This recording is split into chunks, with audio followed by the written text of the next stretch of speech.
Get more out of life. Go out to a movie.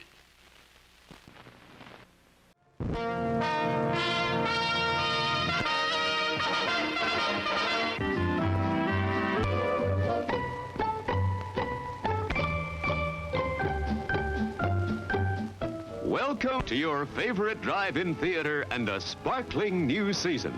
Watch our screen and local newspapers for all the fine shows coming this way. Show after show will feature the latest hits, the biggest stars for fun-filled, pleasure-packed evenings. Relax, come as you are, and spend an enjoyable night out with the entire family. No parking problems, no babysitting problems.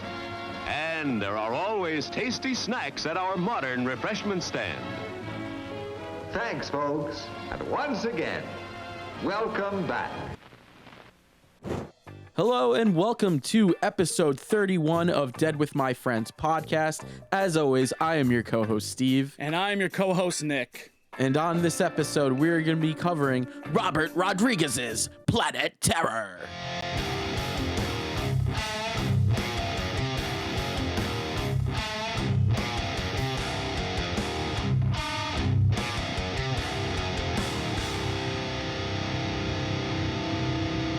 How you feeling, man? You were out last night, correct? Yeah, man, I'm a little sore, but I'm feeling good.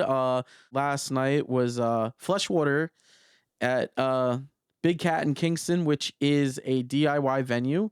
It's a fucking boating garage, essentially. Oh, okay. Under the trestle down by the Strand in Kingston. It looked industrial inside.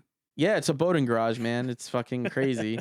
But Right. Fleshwater decided to grace us with their presence by kicking off their spring tour there. Okay. And I'm still in disbelief, even though I was there last night, that a show like this could happen and work out the way it did due to it being a small DIY venue. But it was like, I think 150 caps sold out. Jeez, that's a And lot of like people, man. Yeah, the parking situation isn't the most ideal. But it ended up all working out. And then on top of that, because it was just Fleshwater, there were no other bands, right? It was just Fleshwater, and So that's you it. thought. Or so we thought. Well, I got there and met up with the homie Jeremy.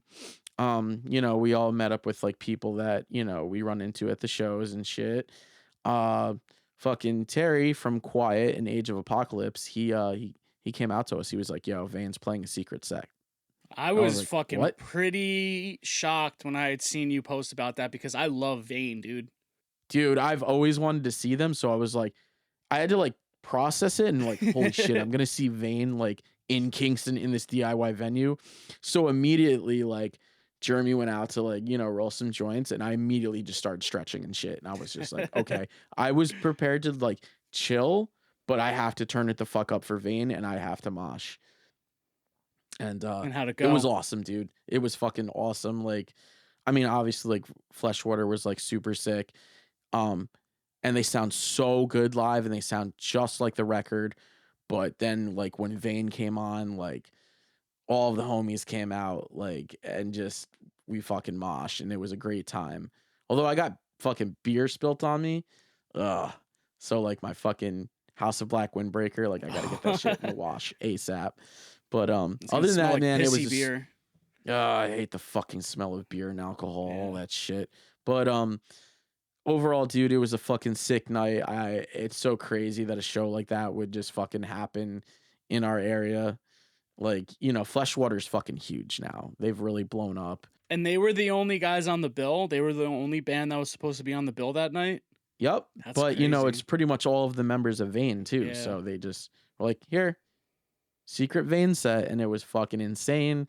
And it was just a super awesome time. And then I'm gonna go back there, not next Friday, same venue, but the following Friday. Guy Gann is headlining a show, and that's gonna be sick. And then Hate Still Burns is coming through. Terry's got them booked with Quiet. Okay.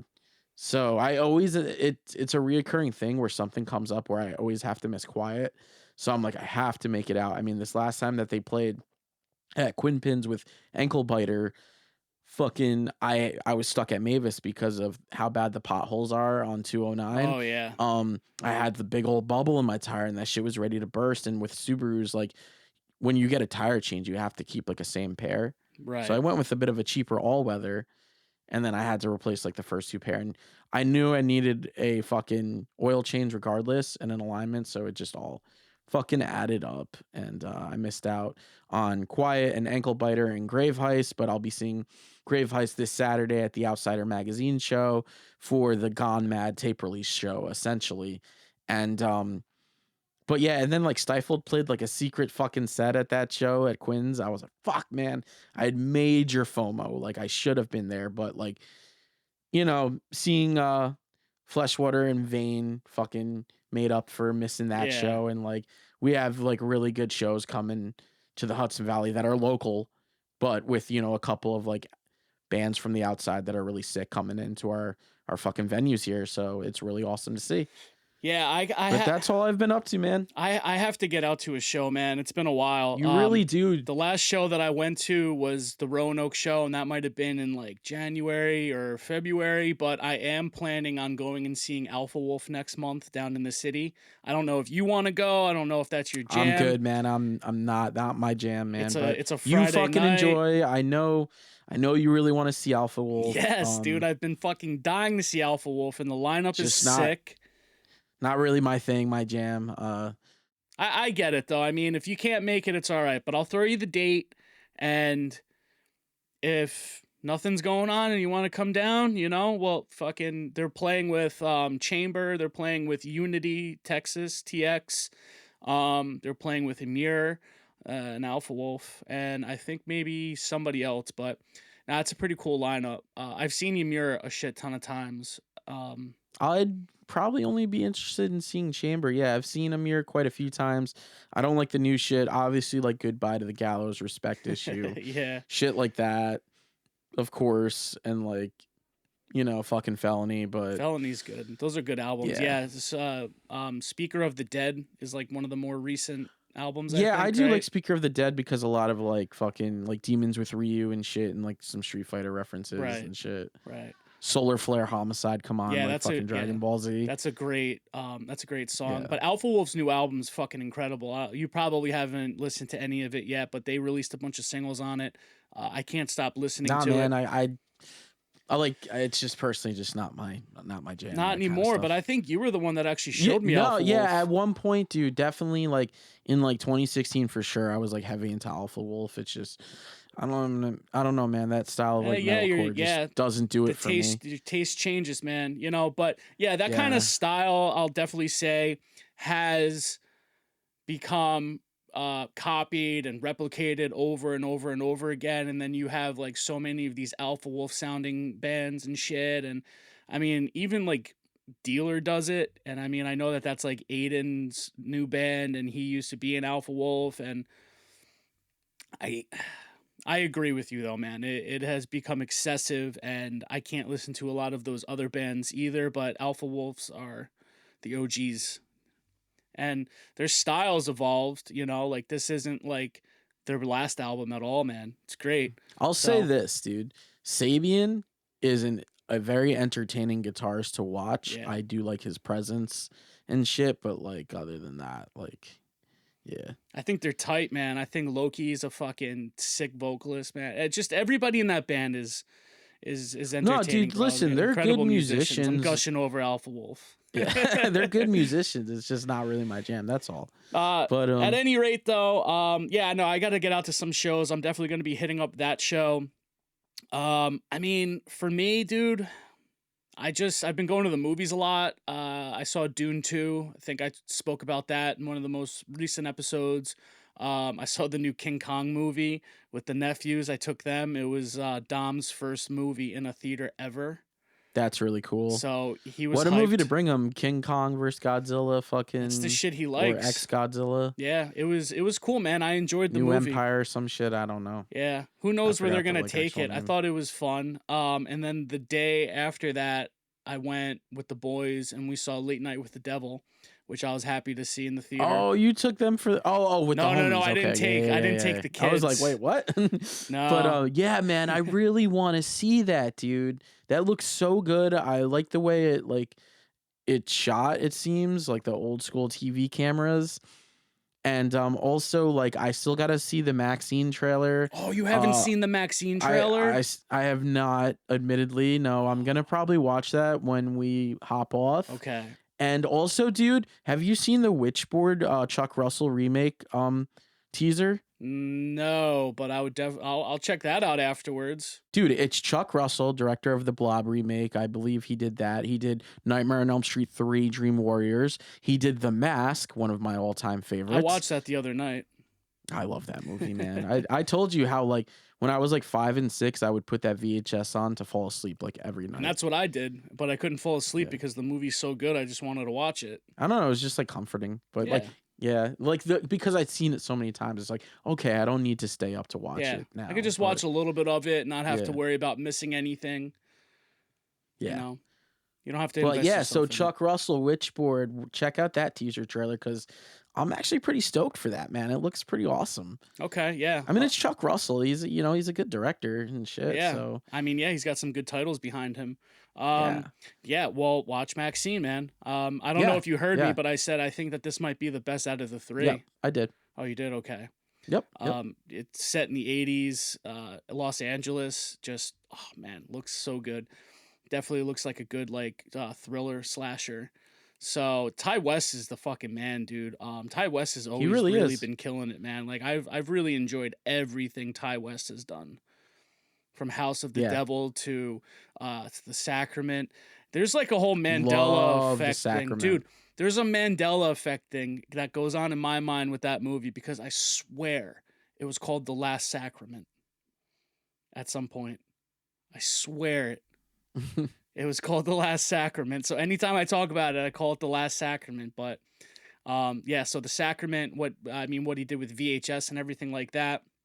So yeah, fuck yeah, Ty West. X was great. Maxine is gonna be fucking awesome too. So topic of discussion, episode 31 is Robert Rodriguez's Planet Terror. Hell yeah. So 2007. Such a good time, man. Really good era for filmmaking, really good era for movies was like the mid 2000s, I'd say. Definitely what we needed then in 2007 was this Grindhouse double feature that Robert Rodriguez and Quentin Tarantino had put together. Hell yes. And I say this with the absolute most disrespect to the Weinsteins. Fuck them. But Dimension Films and like the Dimension Extreme, this is the peak of that. Yes. And that was a fucking cool time to be a fan of like the kind of movies that we like to watch. So when this dropped, like I remember seeing the trailer like on TV in between like watching like MTV Scarred or like some shit or like BAM's Unholy Union. Yeah. And like the greatest time at for MTV as well. Hell yeah, dude. Like, so, I'm Viva like, La Bam, Jackass, Wild Boys. Yeah, man. You name it, Scarred. Fucking Wrestling Society X, even though like MTV made a joke out of it, but they had a sick roster and they had all these like kind of exploding like extreme like C4 matches. You don't get that anymore. And I mean the trailers for both of these movies, like shit, man, like fun, man, just looked like so much fun. You're like, what the fuck is this? So like when this dropped and like dead silence, I was like, I need to go to the fucking theaters, Mom. Like, please, like, take me. Like, it's rated R. I can't go by myself. You can't just drop me off. Like, please take me. Like, you know what I mean? And unfortunately, like, she wasn't able to at the time. But, eventually I'd rented this from, like, VIP video store in town. And, same with, like, Dead Silence. Like, I remember crashing at Alicia's place and, like, she lived within a walking distance of a Blockbuster on like Dolson Avenue in Middletown. So we walked to the Blockbuster with our older cousin Casey and fucking rented it. Yeah, I unfortunately was not able to see this in theaters. I like you, I had seen this after it was released on home video But man, what they did was fucking awesome, dude. They brought back Grindhouse films, man. You know, the bygone era. The bygone era. And I mean, I didn't experience that. That was like the 60s and the 70s was Grindhouse cinema. But Robert Rodriguez has wanted to bring this back. So just a little bit of backstory on how Grindhouse, Planet Terror, and Death Proof had come to be. Is Robert Rodriguez had the idea to bring back the Grindhouse style and the Grindhouse experience after some success that he found with Spy Kids 3D. Funny enough, because he had seen how successful it was to bring back the 3D style of movies, right? So now like 3D is like 3D IMAX and everything like that. Like it's a big deal now, but up until Robert Rodriguez doing it with Spy Kids 3, it hadn't been done for many years. Brought it back and it was incredibly successful. So he had thought about it and he's like, well, what the fuck is something else that, you know, we could do? What's something else that I like that's gone that could be brought back? And he was like, boom, Grindhouse. So he had initially had thought of the idea for Planet Terror back in like the 90s when he had done The Faculty. Okay. Yeah. So he had initially had come up with the idea for it then, but he really didn't get too far in it. But the idea really started coming into motion when Quentin Tarantino started doing the Quentin Tarantino Film Festival in Austin. So what he does with the film festival is he curates movies and adds trailers and everything to that and like really sets up a whole experience. So Robert Rodriguez is like, we pretty much do this already, so let's fucking take this to the big screen. So he was like, I'm going to write my movie. He was going to write 2 movies, but then he's like, who the fuck else is better than Quentin Tarantino to do it, you know? Yeah. So him and Tarantino are friends. They met back in the 90s when Tarantino was doing Reservoir Dogs and Robert Rodriguez was doing El Mariachi. So, and during that time, they were both kind of like on the watch list for violence in movies and shit. So they kind of like had to like buddy up, you know, to defend themselves and shit all the time. Because I mean, essentially, like those guys made exploitation movies, dude. So 2 of the best people to possibly ever do it. So that's a little bit of the history behind how the whole Grindhouse thing had come to be. So usually I will read the synopsis, but you have a great Grindhouse voice, so you're gonna take it from here. And when we do Death Proof, I'll do it. I'll get my voice going and practice it. All right, brother. Yeah, sounds good. All right, brother. All right, so I'm gonna read the plot off of IMDb in my Grindhouse voice. Here we go. After an experimental bioweapon is released, turning thousands into zombie-like creatures, it's up to a ragtag group of survivors to stop the infected and those behind its release. We present to you Robert Rodriguez's Planet Terror.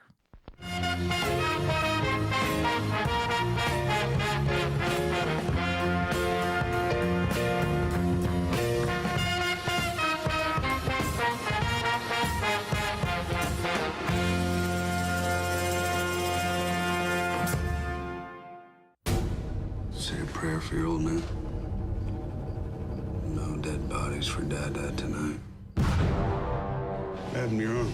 I got bit. Bit by what? If I told you, you probably wouldn't believe me. They're not living. Hell is that? They're not dead. The hell are the bodies? They're gone. They're not stopping. The hell is going on?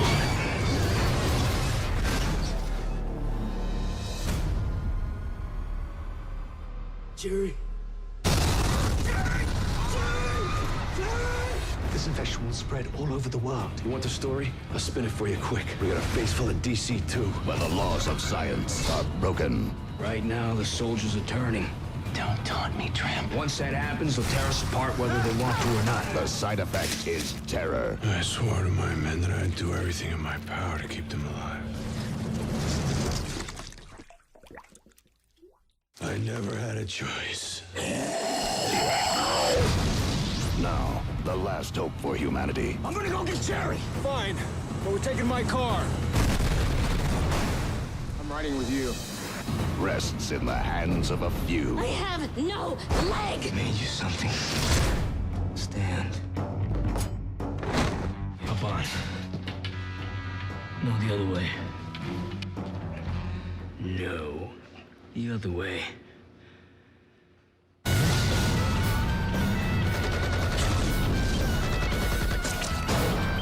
Chop them off. How much ammo we got? Holy shit. If anyone comes to the door, I want you to shoot them. What if it's Dad? I'm gonna eat your brain. Especially if it's your dad.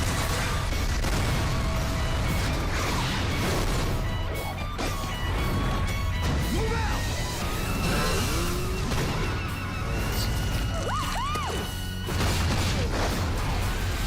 Robert Rodriguez, Planet Terror, a Grindhouse feature.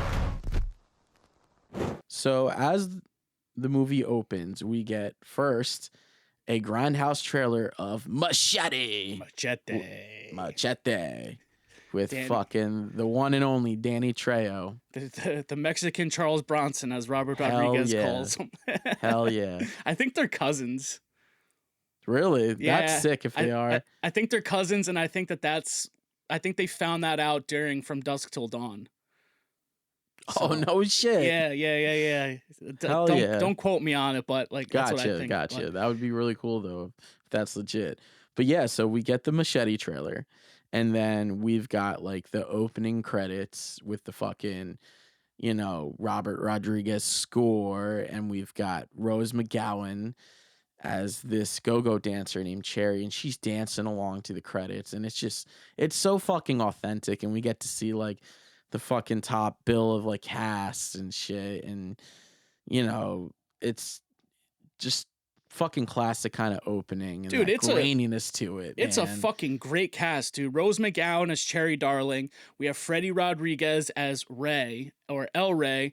Yep. Fucking Josh Which Brolin, real quick, bro. man, Josh Brolin. Josh but going back motherfucking to Brolin. El Ray, Yeah. like that character, and then he would end up owning like El Ray Network for Yeah. a while. Like just so funny, man. Yeah. Who else we have? Marley Shelton, James Fahey, Michael Bean, Bruce motherfucking Willis, bro. Bruce motherfucking Willis. Yep. We'll get into that. Fergie, dude. We even have the Tom Savini, Yep. and we even have Carlos Gallardo, who is El Mariachi. He was in Robert Rodriguez's first film. So, dude, cast is incredible. Written, directed, produced, scored by the And one-man and edited by the one-man film crew, Robert Rodriguez. I just Can't always get any want to. more. Can't get any more authentic than that, man. No, man. Troublemaker Studios, But yeah, like you were saying, dude, like the way that it opens up, it's so authentic to how a Grindhouse flick would open up, with like the go-go dancer or a stripper, that kind of like grittiness and that kind of exploitation. And then it's like once the credits are done rolling and she's done dancing, she like sits down next to the pole and she just like starts crying. And then her fucking like boss is like, you ain't doing none of that crying shit out there, like Yeah, I laughed. I always laugh when he's walking through the backstage and he has those two strippers that are making out, and he's like, "Save that shit for the stage." Yeah, guy is a fucking If you're trip. gonna do that, do it out on stage. So Yeah. it's like the money, the dollar is the only thing that fucking matters to him, man. The show, if he's course. making money, keeping it in his pocket. Ironically enough, that's Robert Rodriguez's real estate agent, and he said that he's just like that in real life. So that's Oh, why no he wanted to shit. cast him. Yeah, man, there's tons of cool little facts, man. Robert Rodriguez is all about the little details, and we'll definitely talk more about that as well. So the club owner goes up and he's like talking to Cherry. Cherry Darling, man, she's had enough of this go-go lifestyle, man, and we find out throughout the movie that she's just had a real rough time, and I guess she's just trying to really find herself. So she ends up quitting being a go-go dancer, and she flips off the fucking owner, and then she leaves the strip club. Yeah, so she's ready to skip town, start over, and as she's walking down the main like highway road, we see like this army like trucks come by full of these like military unit with like gas masks on, and she like they kind of just like drive, almost hit her, and she like falls over, and then we see the sign that military base like 2 miles away and shit, and you're like, oh, okay, what's up with that? So then we are at the military base where this like deal is going down between this businessman Abby and some like other, like I guess someone like who he deals with. Yeah, his probably his dealer in the United States, I'd say. Yeah. And something got fucked up. And that's something why got fucked up. They're going there to check it out. Yeah, these test subjects got loose. And Abby ain't having that. He's like, you know, my specimens, they're precious to me. So for you fucking up, you have to, I need something from you, which is your balls. And he's like, I'm a little attached to him. And he's like, well, I was attached to my specimens too. Great fucking line. Great line. And this, one of Abby's like henchmen comes out with like this fucking jar full of like balls. And Abby's got this crazy ass like hook knife and shit. So he tells like all his men to like fucking just hold him up down, on this dude. And that's extract the balls. So he chops them off and then he throws them over and then he starts like squishing them with his foot. Yeah. This shit's like, ugh. It's fucking crazy. But then out of one of the military jeeps steps Lieutenant Muldoon, played by none other than Bruce Willis. And he's all hooked up to this gas mask and shit, and so are the rest of his fucking military unit. And you're like, what the fuck is up with this? He's like, Abby, where's the shit? The shit. Yeah.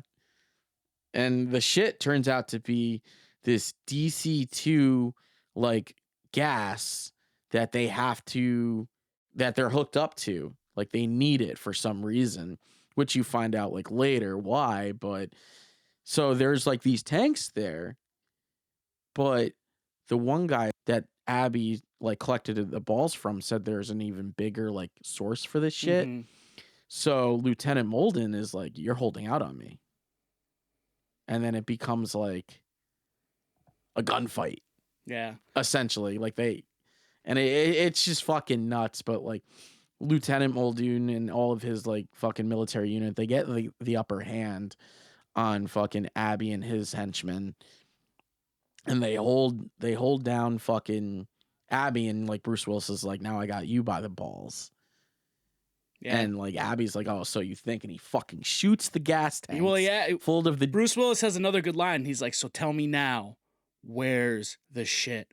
And then Abby looks at him, and we get this moment. He's like, everywhere, and then shoots the fucking tanks, and then this green chemical ends up just like filling the air, and then all the fucking guys on the convoy step off and they start walking towards it, and it's just like blowing in their face, and all the other guys, like Abby's crew, they're like, oh shit, like this is like now shit's gonna get fucked up, because you don't know like what was going on with the test subjects. You don't know you don't know what their deal was, all right? But there's some kind of experiments that are going on. And I think that like what it turns out to be at the end is like a very cool I just thought that it was very cool. It was very good writing. But we also, real quick, going back to like when Abby shoots the fucking gas, like his henchmen, like we get this awesome melt gore scene. Oh yeah, when they run through it. Yes, when they run through it, and we love like a good melt movie. Oh yeah, we love go refer back to our fucking episode on body melt if you want to hear us talk about a good melt movie. But so it's just like we get that great melt gore scene, which you got Greg Nicotero doing the effects. So you got KMB did the effects. Yeah, so you're in for some good shit. And but also when the gas goes into the air, it's like the trioxin gas in Return of the Living Dead, and shot the same way, so I fucking love that. I mean, obviously, we know Robert Rodriguez is a student of the fucking game, so he's paying some homage, like, dude, so sick. And then that really kicks shit off. So after everything that happens on the military base, we end up seeing Marley Shelton, who is Dr. Dakota Block, at home, and she's like frantically on her phone, trying to talk to somebody. And then we meet Josh Brolin, and then we meet Tony, who's their child. You can kind of sense that there's something weird that's going on between Josh Brolin and his wife. But I really like the way the stoic, villainous like feel that Josh Brolin gives in this film, man. Like he plays a really good he does turn out to be a villain in the long run, man. Yeah. But they work together. So there's some shit that's going on at the hospital. He's a doctor and she's a nurse. She's an anesthesiologist. So when they end up going to work, this fucking place is just like in utter chaos, man. People are being wheeled in on stretchers. People are running around everywhere. And Josh Brolin's approached by this one guy who has these bite marks on his arm. So he's like, how'd you get it? He's like, well, you wouldn't believe me if I told you. So they go and they examine it. And Dr. Felix, I really like Dr. Felix, the dude that's who's going through all the pictures almost like it's fucking rotten.com, and he's showing that's exactly what it was, man. It had to be like rotten.com, and he's like trying to like they're both like trying to figure out like what this infection could possibly be, because it's like it's oozing and it's fucking gnarly and disgusting, but it's not like bleeding or anything like that, but the infection is traveling. So ultimately, like they're like, we have to cut your fucking arm off, dude. He's like, don't I get a say in this and shit? He's like, well, if you want to survive, then no. And he's like, you're gonna have to call my wife. So then she ends up coming in and she gives this guy three needles, like her three little friends is like what she calls them. So Dr. fucking Block here, played by Josh Brolin, he's examining this dude and he checks his tongue, and this dude's fucking tongue is filled with like these pus bubbles and shit, and it squirts onto fucking Doc Block's fucking glasses. It's so gross and shit. And that's when he calls his wife, who's the anesthesiologist, right? Anesthesiologist. Anesthesiologist. And she does her three friends trick, and it's just shit's getting fucking crazy. And then we forward to Fergie, who's she stops over at this barbecue place that also has like gas, called JT's Barbecue. And this is where we meet this character JT, who's like, he knows this woman ain't no bullshit, but her car's overheating, so he like gives her water and shit to like get that thing away from my pumps. Yeah. And she's like, oh, it's just overheating. I have a stripped radiator cap. But man, Fergie in this, dude. Yeah. Fergie-licious. I like some Fergie, man. She's a very pretty woman, dude. Very good for this role. Yeah, and he gets like a just like, oh, you're off to see someone or like something like that. Like you just going to save somebody. Yeah. She's like, and how did you know that? Yeah. And then drives away, but before that, he hands her like a jug of water. Yep. For her radiator. Good interaction, and like yeah. And then as she's leaving, Cherry's walking in. Yeah, Cherry's walking into JT's place, and he's like celebrating, right? Because it's like the anniversary of like when he's been open, like certain amount of years. Yeah, 25 years. Yeah, so he's like celebrating, putting out his best barbecue and shit. And this is also where we meet Wray, another key player, main character. Probably besides Ro McGowan. He's like the lead guy. All right, so yeah. He pulls in the JT's in a wrecker, dude. Big old fucking tow truck. Yeah. Ray's Wreckage, it says right on the truck. There you go. So he goes in, he sits over at the bar, and he's definitely like a regular, and JT refers to him by first name, and he's like, we're celebrating tonight. He's like, so what are we celebrating? And he's like, been open 25 years. He's like, and you're my second customer. And he's like, well, who's the first? And he's like, she's right back there. So then Ray turns around and he looks and he sees Cherry. And he knows Cherry, or Palomita, is what he likes to call her. Which he's the only one that calls her by that name. Yeah, I don't go by that anymore. So they have this interaction because Ray ends up going over there and he's talking to her. And there was a really good line in there because she's like wearing this like biker jacket. And he's like, that's my jacket. I looked for it for 2 weeks. And then she's like, you didn't look for me for she's like, did you look for me for 2 weeks? And he's like, I owned the jacket, I didn't own you. And I was just like, I like that for some reason. Yeah, I no, like man is fucking slick Rick, dude. it was smooth, yeah, Hell you know, yeah. but they end up having a really good conversation, and he asks her, did you become that doctor that you wanted to be? And she's like, no. And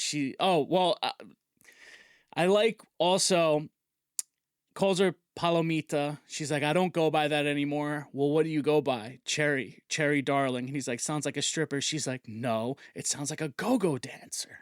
Yeah. There's a difference. Yep. So we find out also that like she's trying to make a career change. He asks her and she's like, I'm going to be a comedian. He's like, but you're not funny. And she tells him, and that's what I've been trying to tell everybody, but nobody seems to listen to me. So, I really like their interaction, man. I think that that's a really good scene for them to kind of like catch up.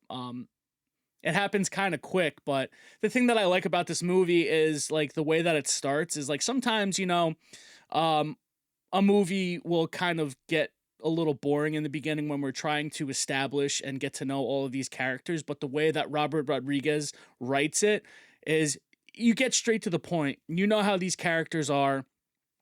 And you know that it's going to be a really good time with all of them. So, after that, Wray ends up getting up to leave, and Cherry asks him for a ride. He's like, I can give you a ride. So they're inside of the wrecker. But prior to that, we see that Fergie is stuck on the side of the road. What sign does she see? A sign that says military base 2 miles away. So she's right in the same vicinity, right? So she's in a very dangerous place. So she's like trying to flag all these cars down. They're all zipping fucking by her. And then out of nowhere, 3 military specimens start ripping her apart on the side of the road. And as all of that is going on, Cherry and Wray in the wrecker are driving by, and it looks like they're like pulling a deer off the road. And what they catch just a glimpse of it, and it looks like Wray mentions like because Rose or Cherry's like, what the hell was that? And Wray was just like, oh, you know, it's just people picking up roadkill. Yeah, and he's like, and if you ever see a deer, he's like, you don't swerve out of the way. He's like, you just ram right through it. And then he ends up like fucking almost hitting something, and then he swerves out of the way, and then the whole fucking wrecker flips and everything like that. And she says, oh, you know, I thought you said don't swerve out of the way.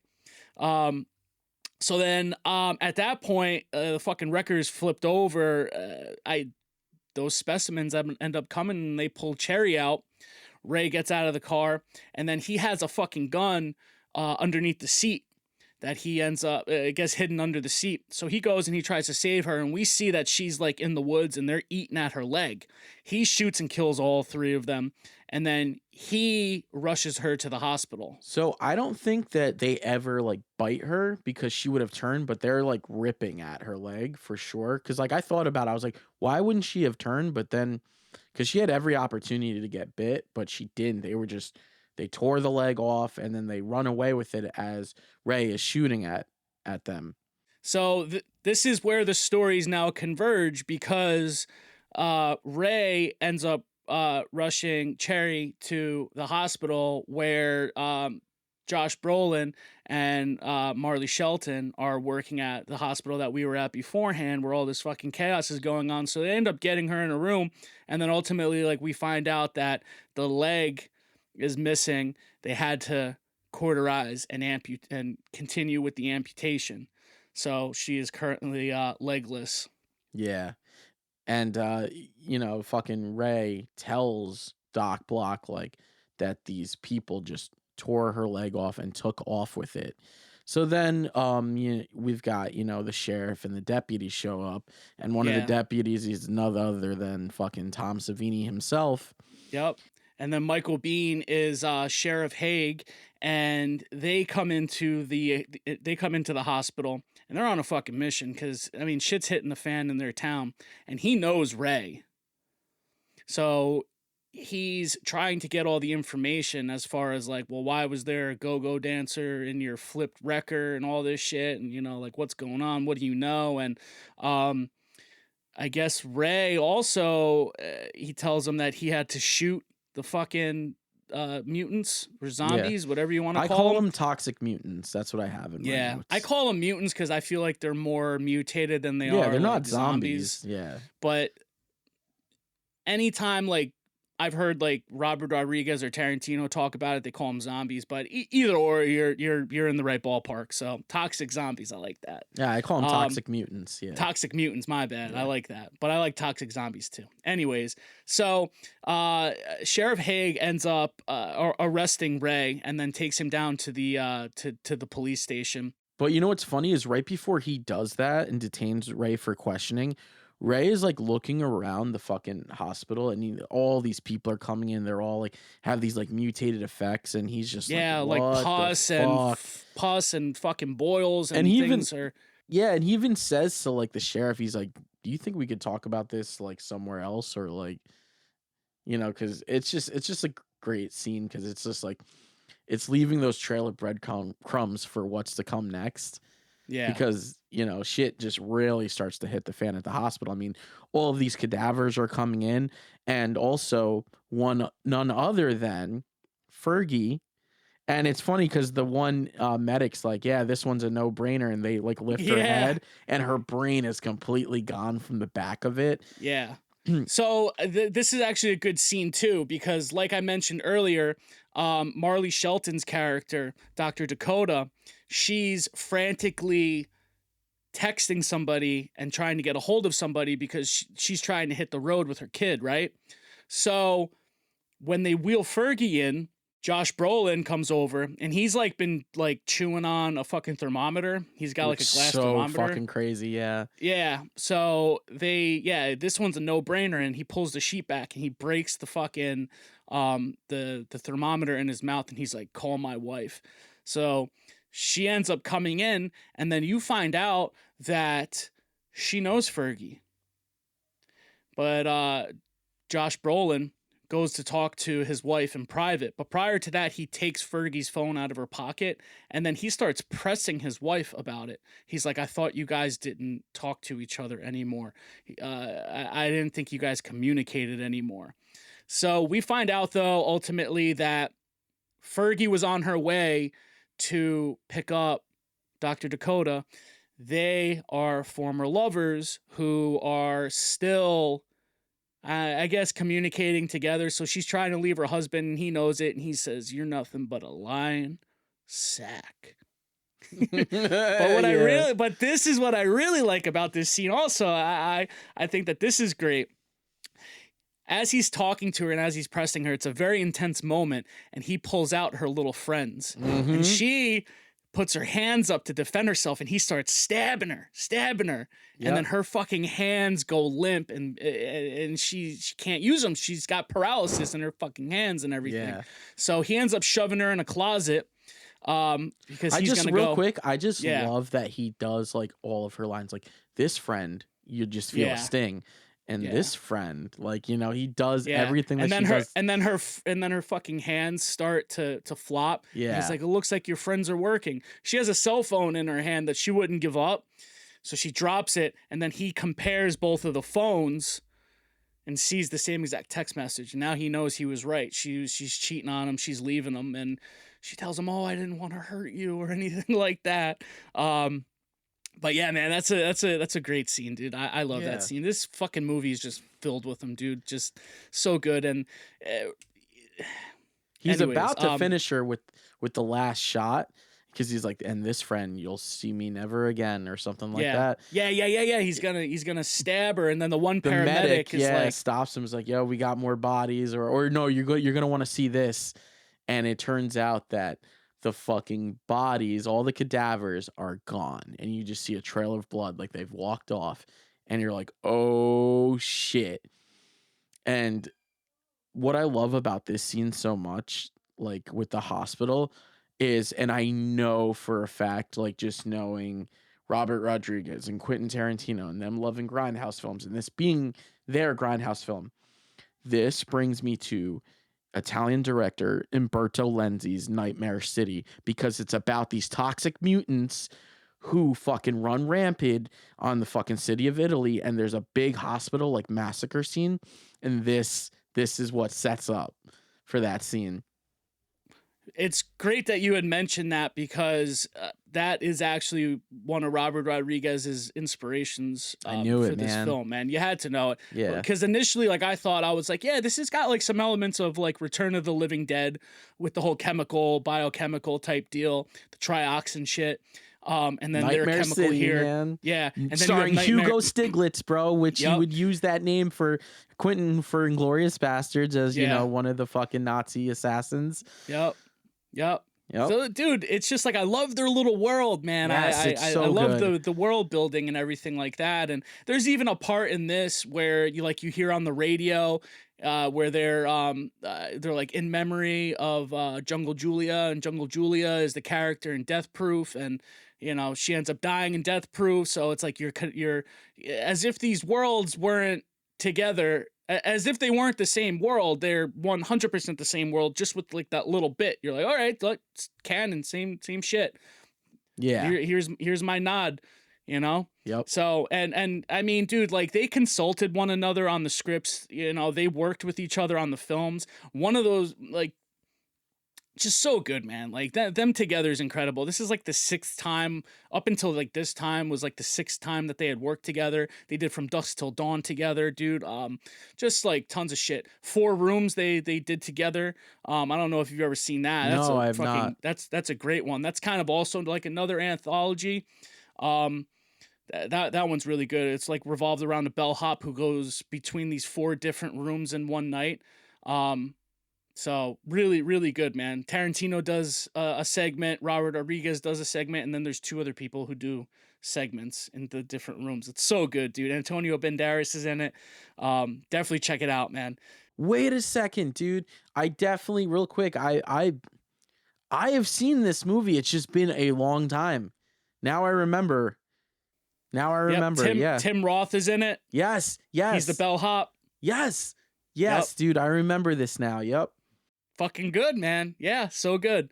So while like all this chaos is about to ensue at the hospital, right before that, JT calls the sheriff, right? Which turns out to be his brother, and says that he's got 2 fucking weirdos standing outside his barbecue place. They're not buying anything. Yeah, they're just standing there and they won't go away, and they've been there for an hour, and he wants his brother to come over, send someone over to see what the fuck is up. And it's funny too, because they have a little banter like about like, you know, when the sheriff's like, when are you gonna tell me about your secret barbecue recipe? And JT's like, man, a Texan never reveals his barbecue recipe. I could be dying in your arms and I still wouldn't tell you that damn recipe. Yeah, which, you know, it's kind of funny to hear that line. Yeah. You know, yeah. But yeah, and he's like, well, how's the business? And he's like, 25 years. He's like, you know, but it would be better if the landlord didn't keep raising the fucking rent. Yeah. And then we go into the whole recipe talk and everything like that. Best barbecue in Texas, man. Which That's we like had failed to everybody in mention, fucking like, Texas, yeah, though. this is Texas too. This all takes place in. Yeah. A small Which, town in Texas. you know, it's funny. They also like when Cherry and Wray are talking about roadkill, an armadillo is mentioned, and in Texas, like, you can't help but think of like Texas Chainsaw Massacre with the that's armadillo. how it opens. The armadillo roadkill. Yeah. So little funny nod there. First shot in that movie is a dead armadillo.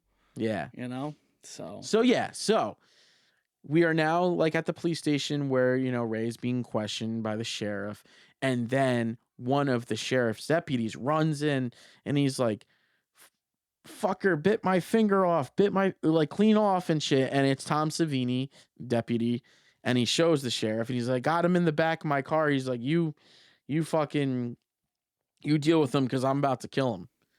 So they go out there, and the fucking cop car back door is like busted open and shit. And he's just like, well, the sheriff's like, well, where is he? And then we get the fucking toxic mutants like swarm the police station or some shit, or like there's like one just like standing in the distance, and he was like, "Oh, is that the one?" And he's like, his fucking head is just all filled with all these pus and all these boils and everything like that. It's like a really good silhouette, of him. And like one of the other deputies finds like Tom Savini's ring. And then he was very like fixed on this. I mean, yeah, rightfully so. It's his fucking wedding ring, and he's pissed off about it. But what was it? He goes to like put it on his finger, and it's like just like this really slow shot, and then the one zombie comes out and bites his fucking arm. Yeah, and just like and then this is when shit starts to pop off with all the other mutants and the police force and everything like that. And Ray's like, "Oh, give me a gun," but it's like the biggest thing like in this movie is you can't give Ray a gun. He's not allowed to have a gun. Why can't he have a gun? Yeah. Yep. And even the deputy at the hospital was pressing him about it too, and he's like, "Why do you have a gun, Ray? Why do you have a gun, El Ray? Yeah, shouldn't have a gun."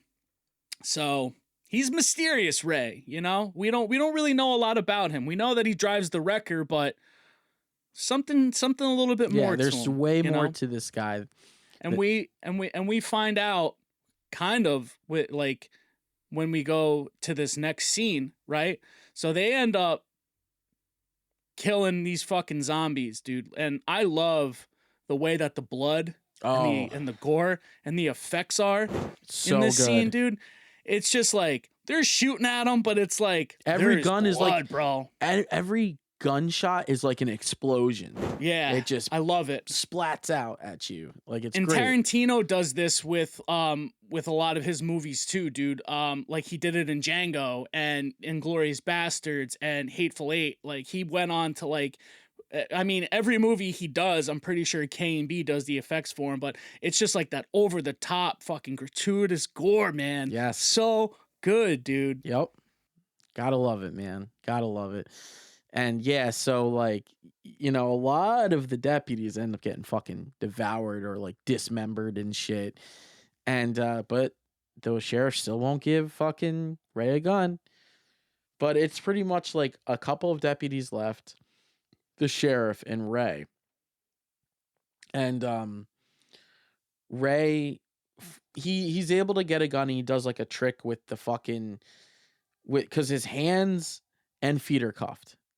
Yes. And he does a thing where he holds I love this. The fucking mutant's head in between his legs and shoots through the feet chain into the mutant's head and breaks himself free. I thought that was so good, and that's like little details that I'm talking about with Robert Rodriguez in his writing, because he easily could have just like shot the fucking mutant in the face, but he's cuffed and he has a gun now, and to break himself free, it's like, I'm gonna just kill two birds with one stone, shoot the chains, shoot the fucking zombie. And even before, that's great. Even before he shoots it, he does like the sickest standing drop kick.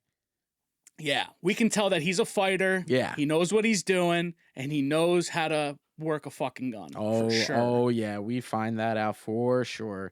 So they kind of clear the situation, but things are kind of getting a little bit heavy. So I'm pretty sure at this point, Ray is kind of like, we got to go back to the hospital. Yeah, he's got to go get Cherry. I got to go get Cherry. And it's funny because the sheriff's like, we're going to take my car. And then just as he goes, his fucking car explodes. Yeah. And he's like, all right, we're taking yours. So they take Ray's wrecker and they hightail it to the hospital. So we're back at the hospital, and things are still incredibly chaotic. So from here, Josh Brolin goes back to get his wife, I think, right? Mm-hmm. He goes back to see where her off. He's going to go finish her off. And then he sees that the one patient from the beginning that he had the interaction with the bite on his arm is now mutated, and he's got a bone saw. So he comes out of the room and he is going to kill Josh Brolin. So right before he can use the bone saw to cut his face, the fucking the cord comes out of the socket, but it cuts his glasses. Yeah. So I'm like, cool, like that, right? Intense. You're like, oh shit. I knew he wasn't gonna get it, but and then the guy fucking ends up just like squishing one of the boils and rubbing it on Josh Brolin's so face. Gross. Yeah, yep. So gross, so gross. And then we cut to like an exterior shot, and we see Dr. Dakota jump out of the window. Yeah. And then when she jumps out of the window, she jumps in this garbage, and she's walking over to her car, but her wrists are still fucked up. And I really thought this scene always stuck in my head. It was great. So she goes to try to open her car door, and she like slides her hand in the handle. Yep. And she's going to use her shoe to push open the fucking the button, the switch to open the door. She slips and falls and breaks her fucking wrist, dude. It's such so a good gnarly. scene. Her arms hanging in. Yep. And she ends up getting in the car. And this is another little detail that I liked what Robert Rodriguez does, dude. She has a watch, and she wraps the watch around the shifter, and then she ends up driving away. And as this one scene is ending now, where she drives out of the parking lot, all this crazy chaos is going on. Ray and the sheriffs and the wrecker end up pulling up to the hospital, and they run in. All this shit is like going on, and then Ray goes to where Cherry was in the room, and she's under a blanket and she's crying, and there's the reveal that her leg is gone. But Ray's reaction to it, he didn't feel too bad. He's like, stop crying about spilt milk. And his solution to it was he rips a fucking leg off of a desk. Yeah. And pops it into her leg, and she's got like a peg leg now, and they're walking out. But this is the point where we see really what Ray is capable of. Yeah, dude, because before he goes in, again, the sheriff will not let him have a gun. He's like, seriously, you're not going to let me take a gun? So he opens up his glove compartment. He's got 2 fucking butterfly knives.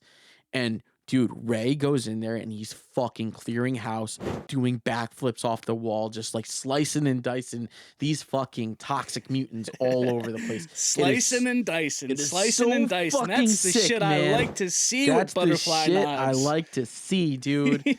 This shit is, this is like some Lords of Death, Big Trouble in Little China when they're doing the butterfly fucking knife tricks and shit. Like when fucking Kurt Russell's fucking character Jack fucking disrupts their kidnapping, you know?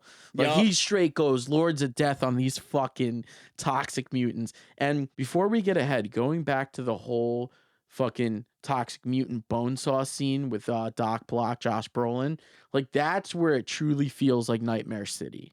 Because of like the hospital and like, you know, while that's going on too, like people are getting like attacked and shit, and just like it's fucking chaos, dude. Yeah. So like that, I keep saying that. I'm like, oh, shit's hitting the fan, shit's chaotic. Just know that like it is fucking chaos at this point. And I'm gonna throw in clips anyway, so you'll be able to see just how like crazy it is. And you know, anybody listening who hasn't seen the movie, like go fucking check this movie out, man. It's a fun night.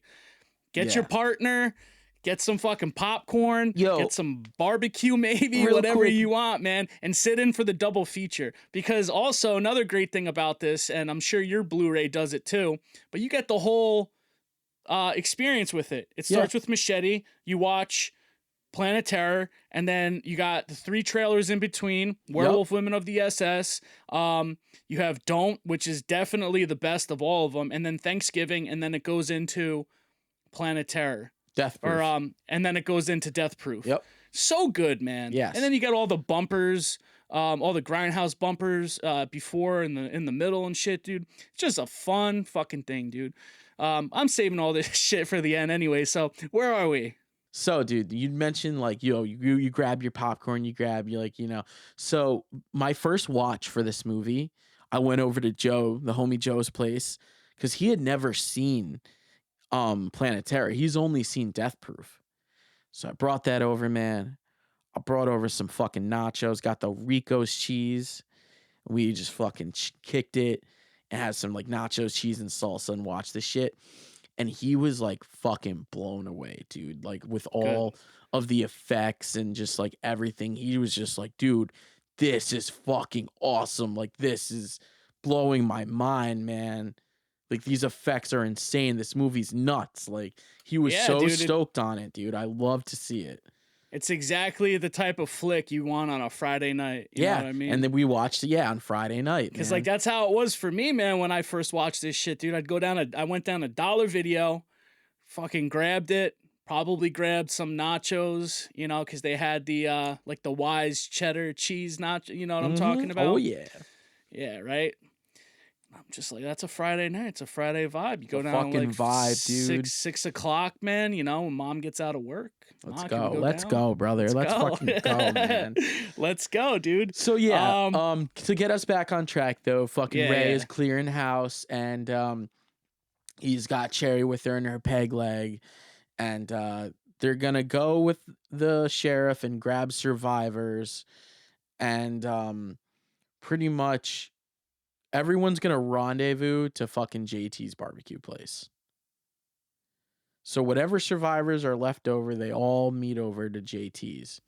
Now, the problem is, again, sheriff is down bad with deputies. So he pulls out a bunch of fucking badges. Oh, hold on. This is later on. That's later on. Oh, yeah. Okay. All right. So you want to Yeah. That's a little later on. But no, you're right. Like he appoints like everybody as like deputies at a point in time because he's short as fuck on on staff now. Yeah. But to just to get back to Dr. Dakota real quick, man, just to like see where she was going. She goes back home to pick up her son, Tony. We're presented with these two twin girls who are the babysitters, Robert Rodriguez's nieces. Okay. Yep. They're great. They're crazy. Oh, right? They're insane. So, yeah, they're fucking insane. What they're are they like, doing? you Like want us some to phone watch sex shit, like hotline? Like what are they? They're both on the phone, and they're like, "Hold on, man. watch it. There's a kid here." Yeah. I don't know what the fuck they were doing. But Dakota comes home, gets Tony, and Tony's like, I thought that this was funny. I thought of Josh because Josh has all the animals. He's got the snakes, the turtles, all this shit, right? Yep. So when I was watching, I'm like, that's what Josh would do if he was in like a high stakes situation. He had to bolt out, but Tony was like, I'm gonna take my turtle, I'm gonna take my scorpion, and I'm gonna take my my tarantula, my spider tarantula, and he put them all in the same fucking tank, man, which is definitely not what you're supposed to do. 'Cause something's gonna die anyways. So prior to that, when she goes in, she kicks out the twins because they were like, oh, you want us to watch your fucking kid all night, all this shit, just like totally going at her. So she goes in the car, comes out of nowhere, dude, smashing the windows. Twins are smashing the windows with a fucking with a shovel. It was great. One's on top of the car, and as she spins away, she gets thrown off and shit, and they're running chasing after her. So yeah, Dakota takes her son Tony with her, and they head to her father's place, right? And as they pull up, she gives Tony the gun, and she said, "I will be right back. Do not open the door for anyone, and if you see anyone that isn't me, shoot them." And he's like, "What about Daddy?" And she's like, "Especially if it's your dad." So she is about to make her way towards the door, and we just he's looking at the gun and shit too before she leaves to get out of the car, and she's like, "Don't point that near your face." Yeah. And sure enough, man gets out the car, is about to go to the door, and we hear pow. Yeah. The fucking kid blows his head off. Yeah, and then she runs over to the car, and we see a dead kid, man, which is always a tough thing in the movies, but what a interesting way to do it. Yeah. You don't expect your first time watching, you don't expect that. You don't see that coming. Nah, man, but the way that it's like set up was like really good. You hear the pop, and then you see the bang, the flash bang in the fucking car, light it all up. Yeah. So then who shows up? A couple of toxic mutants, but most importantly, her husband, Doc Block. And his face is all mutated from like where that one patient smeared the pus shit all over. And he's like, still got to give her that last needle, that last friend. She's banging on the door with her fucking dead kid, and then opens up. Quick Draw McGraw, fucking Michael Park, her dad. And he's like, I told you I never wanted to see you again. And then like he like sees the situation. Yeah, and she's like, Daddy? Yeah, you don't know at first. And we get a glimpse of him at first as well. He gets a phone call while he's like feeding his wife, right? He's feeding her soup. Yeah. Gets a phone call from the deputy a bit earlier on in the movie, and he's telling him that shit's hitting the fan and we need all hands on deck. And then his wife ends up turning into one of the mutants, and then he's got to take care of her. So when he goes and opens up the door, like the whole interior of the house is like covered in blood. So he's like shacked up at this point, you know? So while like Dakota and, you know, her dad kind of like get together, we're also have the sheriffs with the survivors and Wray and Cherry all meet up, as we mentioned before, at JT's barbecue. Now, again, the sheriff is down deputy. He's got like 1 or 2 left, if that. And actually, I think he's only got 1, and it's fucking Tom Savini. So he hands out, oh no, he's got 2 because there's another deputy that puts out the badges and guns. So he's got like 2 deputies left. He puts out I think that was Deputy Carlos. I think that was El Mariachi. Yeah, so Can't like, remember which one dies, but he puts out like these badges and guns. He's like, as of now, you're all my deputies. And he goes over like, you know, to be safe with the guns, and like he's like, and he doesn't give Ray one either. Ray goes to grab one. He's like, everybody but you. Yep, but Ray, and Ray's just like, come on, you got to be fucking kidding me. So fucking you know, the sheriff goes over. He's like, don't just point and shoot, and don't shoot me. So they go most importantly, don't shoot me. Most importantly, don't shoot me. They go into JT's place, and they think JT's dead because you see JT there, and all these guts and shit. Turns out JT's been playing dead and put like his barbecue and shit on himself to make it look like he was dead. And then he's like, you want some barbecue? Yeah. He gives it to El Rey and takes a bite, and he's like, that's some damn good barbecue. Yeah.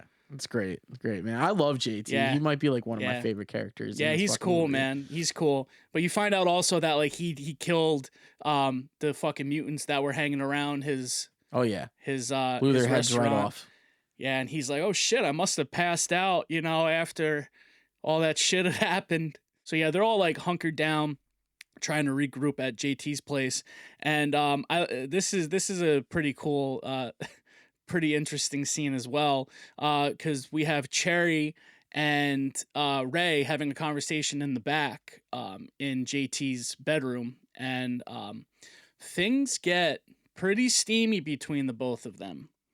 So we have a pretty intense scene where they're making out, and you could only assume that it's going to get into them having sex, but then we have a point where the film that we're watching this on, quote unquote, ends up getting a missing reel and then burns, and then, you know, we skip the whole scene, and then we jump right into the whole restaurant and everything on fire, and like we don't see like what ends up happening, but it's just like a jump cut to it. Which is real quick though, before we get to that, like important like little context of that steamy scene is like Ray and Cherry have like a very intimate moment about like, you know, like Cherry's still like fucking pissed off that like Ray just gave up on them, and he's like, I really didn't like reach into your coat pocket. Pocket. I forgot. Sorry. Thank you for coming back to this, you, brother. So and Cherry pulls out a ring, and I forgot, it's got like a special message, but pretty much like 2 against the world. Yeah, 2 of us against the world, us 2 against the world or something. So they get real intimate. It's super stylish too. And like, so now they're we they're got the engaged, Robert Rodriguez you know? score, like the main Planet Terror score, if you will, that keeps like reoccurring. But doesn't he do it in like a sexier way? Oh yeah. Which is funny because like there's a sax player like later on that plays the theme again. Yeah. When we're at the military facility. Yep. Right. Yep. So so all that happens. We get the missing reel. The film burns out, and then it cuts to the whole restaurant being on fire and everything like that. Yeah. So pretty much the whole JT's barbecue is like under attack by these toxins, and the sheriff took a fucking gun wound or bullet wound to the neck, done none other than by his fucking deputy, Tom Savini. And he even says, I can't believe it. I said, don't shoot me. And you of all people. And he's like, oh, I'm sorry, Sheriff. But, you know, at this point, he's like, you know what? Just give Ray all the guns. Like give him the guns. Give him all the guns. Yeah. And then Yeah, dude. We find he out. ends up We getting find two out like fucking pistols, bro, and in like Western fashion, bro. He's like swirling them he around. is the gunslinger. Like it's Yeah. so sick, and it's great because as he's doing his gunslinging tricks, like JT's like that boy got the devil in him. I love that shit, man. Yeah, So they're just good. like kind of watching him like now do his thing, man, and we're gonna just see just like how. If we had thought that, Ray was badass with a knife, like let's see him with a gun. So now that the deputy's down, he, appoints the leading role now to Wray. He's the only guy that, he can't rely on his own fucking deputy. So Yeah, and then Wray or JT has all these escape vehicles. So they're talking about escape plan, but they have to get to like the big truck to like haul in like all of the survivors, and no one wants to really do it, not even like the club owner, like he like fucking chickens out. oh yeah. So so at a point in time, like all the survivors end up there's the twins that end up at JT's place. The club owner ends up at JT's place. We find out that JT's got a car. Dakota's there. Her It's dad. her dad's there. Savini, Cherry. And they're like, does anybody have a car? Because they got a lot of fucking people now. And they kind of, they ask Wray, like, what's your plan? And he's like, let's hightail it to Mexico. Let's put our backs against the water and take on everybody, which is a pretty good plan, So I guess that's essentially like what the plan is. So like they all try to load up in a convoy. They got their own little convoy. So JT has a motorcycle that he unveils before like everything happens, before we have the sex scene between Wray and Cherry, and before we're so he's got a car, he's got a motorcycle, and they're gonna use that. So Cherry's on the motorcycle, El Ray's on a little pocket bike that was Dakota's son's. So, and he even asks her at a point in time, if you remember, he's like, where's my pocket bike? And she's like, it's in the trunk. This is before he blows his head off. So El Ray's on the fucking pocket bike. Everybody else is either on the wrecker or in one of the cars. And this is a cool scene too, when they're driving down the highway all together. Fucking El Wray rips a wheelie on the little bike as they're like coming out. But before that though, like again, Cherry goes out and she retrieves the vehicle so they can all get out. But before that, like Wray has got the assault rifle, and when he's like finally given all the guns, he's like, he keeps saying this line throughout the movie. He's like, I never miss. And he fucking, he picks them all off to clear a path for Cherry. Very Night of the Living Dead, Dawn of the Dead style. Dare I say. As she's running out, because she volunteers herself. Yeah. So he's picking them off to clear a path for her. Yep. So yeah, they all like escape in these getaway vehicles, and they come to a halt because there's a bunch of these toxic mutants on the bridge, and they're like, can we clear a path? I remember like Wray like asks the sheriff like, how much ammo do we have? And the sheriff's like, not enough. And then right as they're about to, like, the fucking someone starts taking out all of the fucking toxic mutants, and it's none other than the military unit. So they all step out, and then out comes Lieutenant Muldoon, and there's a stare off between Lieutenant Muldoon and Wray, and he just says to him, he's like, hello, El Wray. And you're like, oh, how do they know each other? Everybody knows them. I don't even know if you ever really find out, right? I kind of, in a sense, they hint. I'm telling you. Okay. So if you want I'm curious to hear. If you want me to say now. Yeah. Say it now. Yeah. What do you think? El Wray and Lieutenant Muldoon served together at one point in the past. Okay. That's pretty much like their history. That could make sense. Because El Wray, he's El Wray, like he's a war vet hero. That's why he's so good with everything.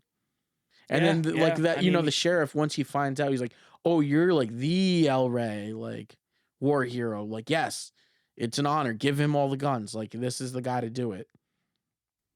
Okay, makes sense. That's where that history. I always wondered that. So yeah, so Lieutenant Muldoon pretty much tells El Rey, like, you and the survivors are coming with me. And they knock out El Rey and take the survivors, and El Rey wakes up from being knocked out, and they're all in this like jail cell, prison cell, whatever, on the military base. And we are reunited with Abby, who the sheriff says, yeah, this is Abby. He's a businessman and a scientist, and he's going to give us an explanation of everything that's going on. So we get like this whole explanation about the T2 gas and why Lieutenant Muldoon and his men like want it, and pretty much like catches everyone up to speed.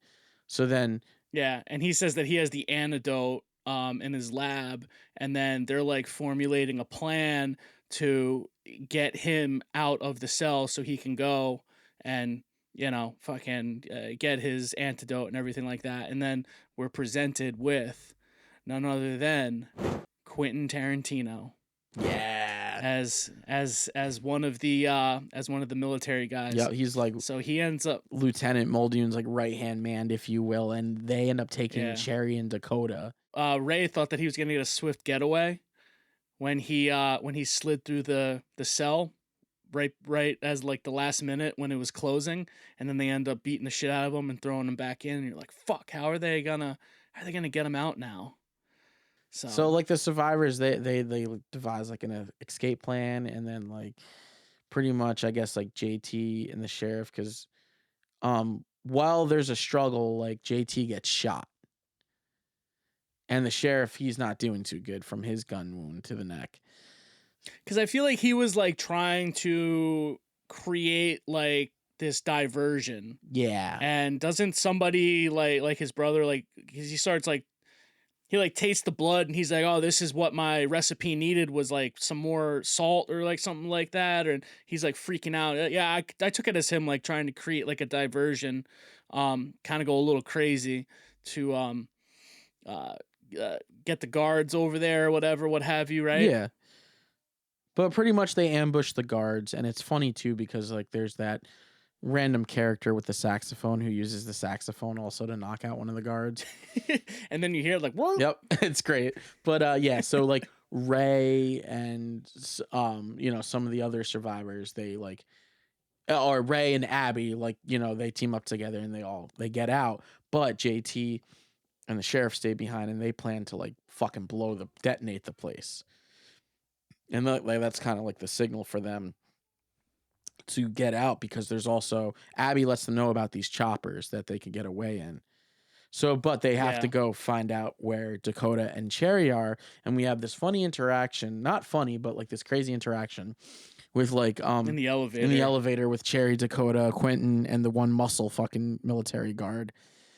And, you know, fucking Quentin's just being a real fucking skeevy creep and shit, and like just talking down to Cherry and shit. And and he's like, I've seen a lot of things in my life. He's like, but I've never seen a one-legged stripper.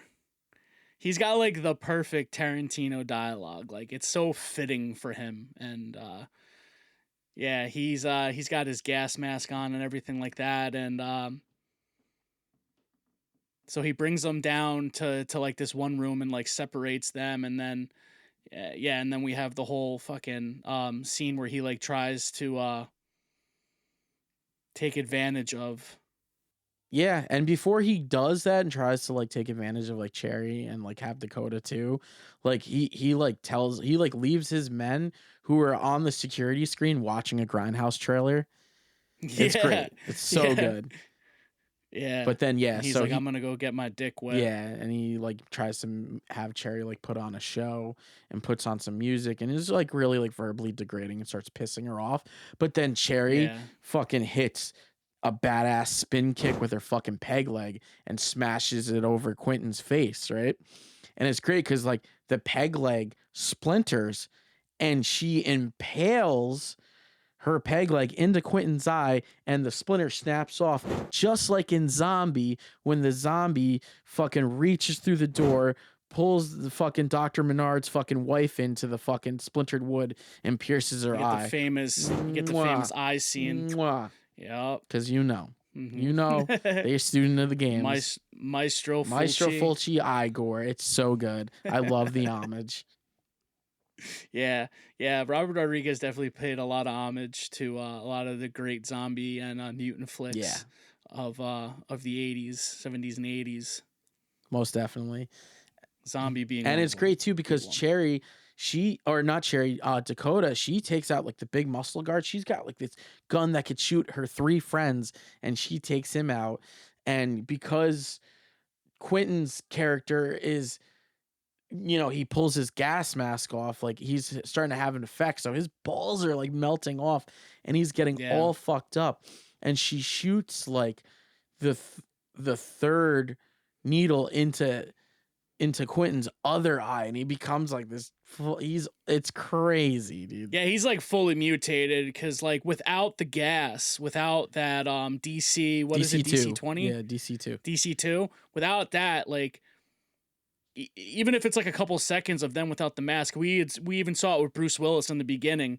He takes it off and then they start bubbling up. So they're like the only one, like they need that shit to survive. Otherwise they become the mutant. So it's a different reaction, right? So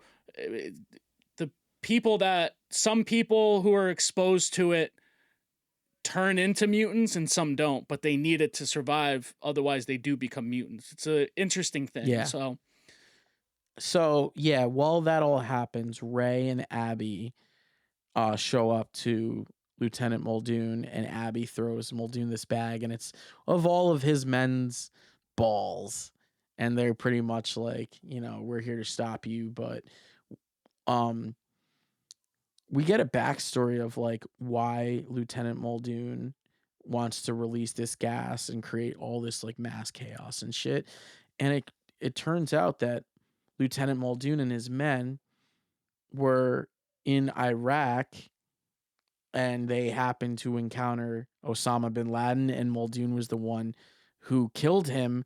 But they also, while this is going on, him and his men got exposed to this DC-2 gas. So his whole plan is to release this gas into this town, and to whoever survives, use them as an experiment to find a cure, because he promised his men that he would find a cure. So this is all of his motive. While Wray and Abby have this confrontation with Lieutenant Muldoon, they help rescue, obviously, Cherry and Dakota. And I failed to mention there's also a great melt scene involving Quentin Tarantino's character. It's so fucking good. Again, fantastic melt scene. But Wray gives Cherry a gun for her leg. And it's not just like any gun. It's like Scarface fucking style with the fucking rocket launcher attached to the fucking M16 or whatever, M60. It's fucking sick. So Cherry's equipped, and whatever survivors, they all have M16s. And the plan is to take out the rest of the DC-2 tanks and shit, and plan an escape. So while this is going on, again, there's the confrontation with Wray, Abby, and Muldoon. And Muldoon turns like super mutant, and they fucking blow him apart. And then they are on the run. They're on the run for the choppers. And like all the survivors have the M16s, and Cherry's using her fucking gun leg to like clear the path, because she's got like the rocket launcher and shit too attached. So it's great too, because what's cool about this scene is it reminds me of this shooting arcade game that I used to play a lot at the laundromat near our shop, right? It's called Area 51. It was like a point and shoot game. This scene is just like the military base in that first level, especially when you gotta like clear out all the fucking mutants on the runway because they're trying to make a break for the helicopter. Yeah, all that shit. It's just like kind of the game Area 51. I felt like that was kind of like a video game. Yep. And funny enough, like I'm pretty sure Robert Rodriguez was like, I think he's like talked about how like he was like designing or creating a video game or something like that. So like a good amount of times in this movie, don't you feel like these could be scenes and missions in a video game. For sure. Yeah, absolutely. Yeah, super cool. Yeah. Yeah, especially that part. It's so great too, because I like that also like reference. Cherry like fucking does this crazy jump where she like shoots the fucking missile from her gun, her leg gun and Yeah, shit.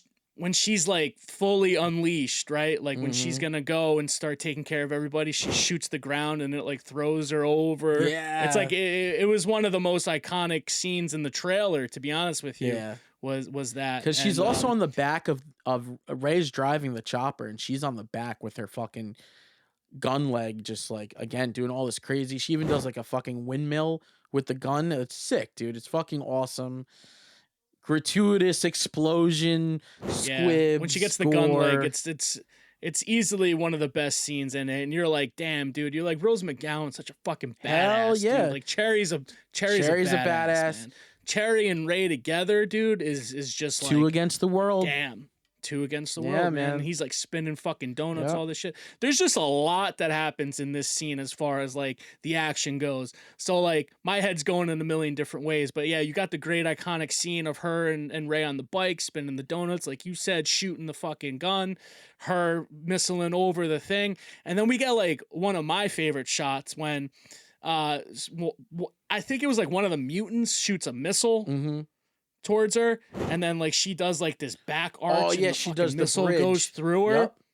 Yeah, And it goes one of her useless talents coming and becoming like very useful, which is like a common thing throughout. She's got these useless talents that turn out to be useful at a certain point in time in the movie. Yeah.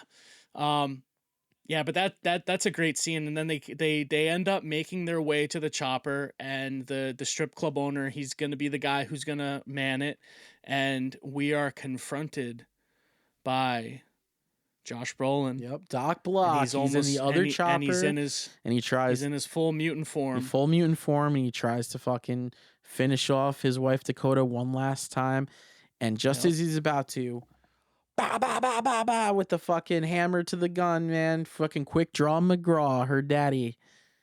Daddy saves Daddy her. saves her. He's like, I never liked him. I never liked that you married him. Yeah, That's great. Yeah.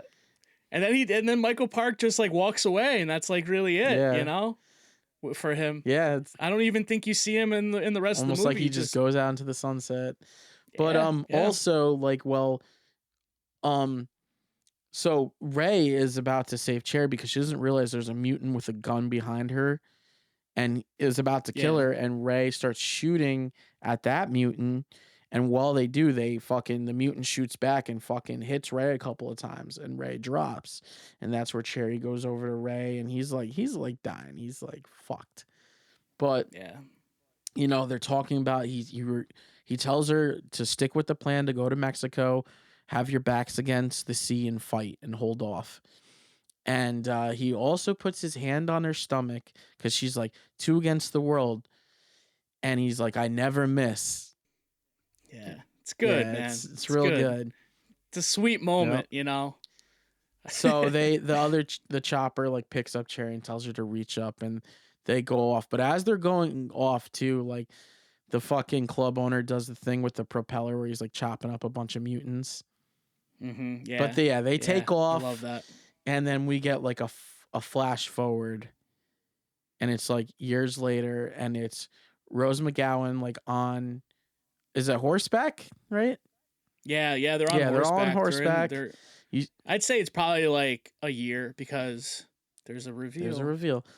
A great so they're reveal. like in Mexico. You see the Aztec temples and shit, and it's like all the survivors, and she's leading the pack. And then like out comes a mutant, and she takes it out, and now she's got a Gatling gun leg, like Django style. Yep. It's so fucking awesome. It's so sick. And she takes out that mutant like nothing, and then it's revealed that she carried out Ray's plan, 2 against the world, but this 2 turns the reveal that that Cherry and Ray had a kid. Yep. And I saw that, man, and I'm like that's a perfect ending, dude. And that's how we end it. That's it. Their backs against the water. All the survivors are there. Dr. Dakota is there. Cherry, the strip club owner, the twins. Yep. And the new baby Ray. So I was like, perfect ending, man. Perfect way to fucking end it, dude. And that's Planet Terror. Yep. Great movie, Dude, man. great Had pick, so much man. fun talking about Great this. pick. Yeah, You man. This was like, these past 2 picks have been your pick. We kind of just did an impromptu episode this week just because of our schedules. And I was like, yeah, man, you picked this one. He's like, I think I got, and you were like, I think I got one. And you went with Planet Terror, man. I'm so fucking happy you did, dude. Because cool, dude. I was stoked when you were like, fuck yeah. You're like, fuck yeah, do it. Because sometimes, like, I'll get, like, these ideas for some of these movies, man. And I'm like, I don't know if this will be good to talk right now. Because, like, to be honest with you, dude, there's movies that I want to cover, but it's just, like, it has to feel like the right moment to talk. yeah. Do you ever get that feeling? No, of course I do, man. I absolutely. You know, I'm like, it has to be the right time Yeah. to do it, you know? So I have a little bit of a list like that. So it's like I'm looking through the collection and I'm like, I want to talk movies where we have physical copies, because sometimes we do have to stream, like on Shudder or whatever. But or To Be the Goat. Or To Be the Goat, Yep. which I watch every single fucking night. But I'm like, I have the physical copy of it. I haven't seen this movie, and I'm just like, I love this flick, man.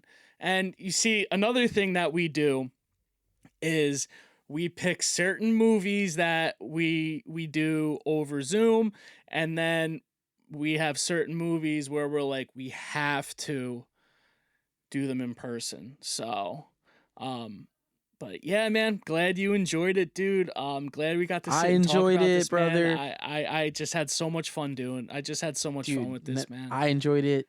Joe fucking enjoyed it. This was a fantastic first time watch for him. He was That makes me so happy. ecstatic. He was like, I'm stoked for you guys that you're covering this after just watching this.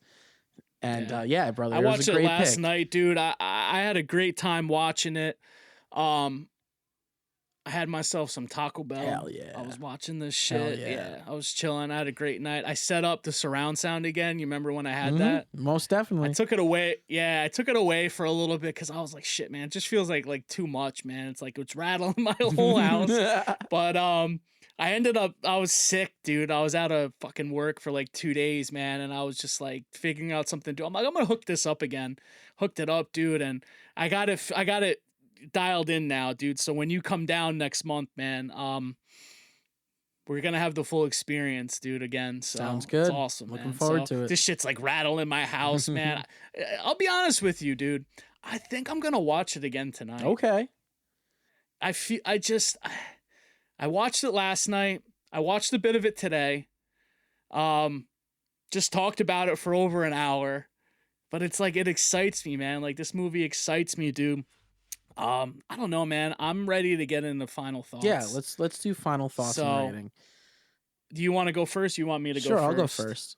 So my final thoughts, out of the two, not to give away too much with like Death Proof, because I know we'll cover that at some time in the future.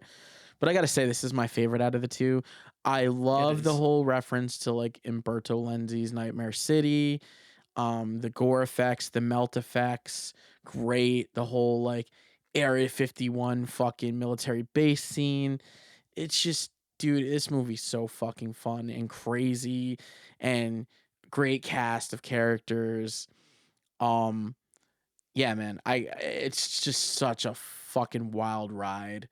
And I gotta say, like, I could throw this on at probably any time and never get bored with it. There's just so much chaos. As far as my rating goes, I gotta say, like, an 8.3 out of 10, man. This one fucking rules. Robert Rodriguez fucking rules.